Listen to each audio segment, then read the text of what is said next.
নমস্কার, আমি স্নেহা চট্টরাজ আবারও আপনাদের সামনে নতুন পাঠ পর্ব নিয়ে চলে এসেছি। আজকের পাঠ পর্বর বিষয়বস্তু হচ্ছে শূন্য। চলুন তাহলে রাম ও নারায়ণের রামকে স্মরণ করে আজকের পাঠ পর্বটা শুরু করা যাক। এমন সুসজ্জিত যে সৃষ্টি,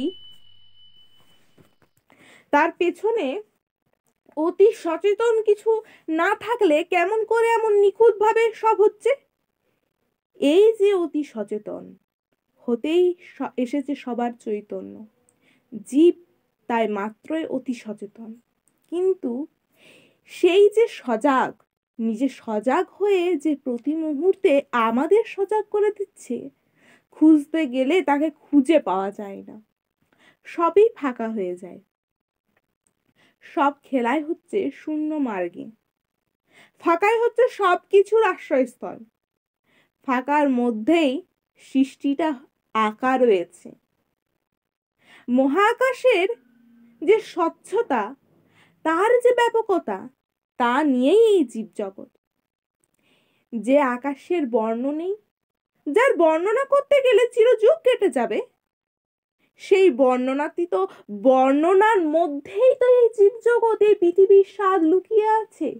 শূন্য বা ফাঁকা হতে যে অনন্ত রূপ সৃষ্টি হতে পারে, তা বুঝতে পারা যায় না। এই মৃন্ময় পৃথিবীর দিকে তাকালে সব জায়গাতেই যেন অনন্ত রূপ। তাই কে যে দেখে, কে যে স্বাদ নেয়, তাকে আর খুঁজে পাওয়া যায় না। যে কোনো বিষয়বস্তুকে তন্ন তন্ন করে খুঁজলে তার অনন্ত রূপের মাঝে খেই হারিয়ে ফেলতে হয়। জানো তো, এক গণ্ডূষ জলই বুঝিয়ে দিচ্ছে সাগরকে। আবার সাগরের উৎপত্তিও সেই শূন্য থেকেই। তাই কোষের জলেই জানিয়ে দিচ্ছে মহাকাশের তত্ত্ব ও তথ্য। এমনি ভাবে যে কোনো বিষয়বস্তুকে খুঁজলেই মিলে যাবে তা কিন্তু নয়। পেয়ে যাব আমাদের সবার কাছে সেই এতটুকু আভাসেই যথেষ্ট। এই যে অসীম আকাশ, যার শেষ নেই, এই যে ফাঁকা, যার সীমা খুঁজে পাওয়া যায় না, এই ফাঁকা এলো কোথা থেকে? কে সৃষ্টি করলো তাকে? এই ফাঁকার কোনো পূর্ব পরিচয় আছে নাকি? কেউ তাকে সৃষ্টি করেনি।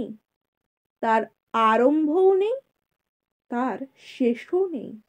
ফাঁকা চিরকালেই ফাঁকাই। এই যে ফাঁকা, এই যে শূন্যময়ের অবস্থা, এটা কি ঠিক ফাঁকা বলা যায়? মোটেও না। এটা ভরপুরেই একটা রূপ বিশেষ।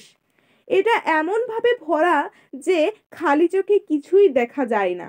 এই ফাঁকা থেকে এসেছে সূর্য, চন্দ্র, সমস্ত গ্রহ উপগ্রহ, এসেছে পাহাড় পর্বত, নদী, গাছপালা, এসেছে অগণিত পৃথিবী ও জীবজগৎ। এই যে অপরূপ রূপ, এই যে নিখুঁত সৃষ্টি, সবই এসেছে ফাঁকা আকাশের ধৃত।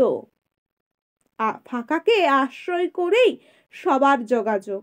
শূন্য আকাশে জল ও বাতাস অতপ্রতভাবে মিশে আছে, হু হু করে বয়ে যাচ্ছে, অথচ দেখা যাচ্ছে না।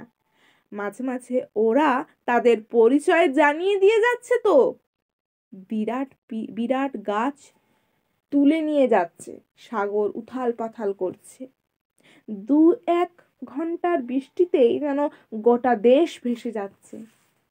জল আর বাতাস ফাঁকার রূপ নিয়েই রয়েছে। এই যে আছে, এই যে নেই।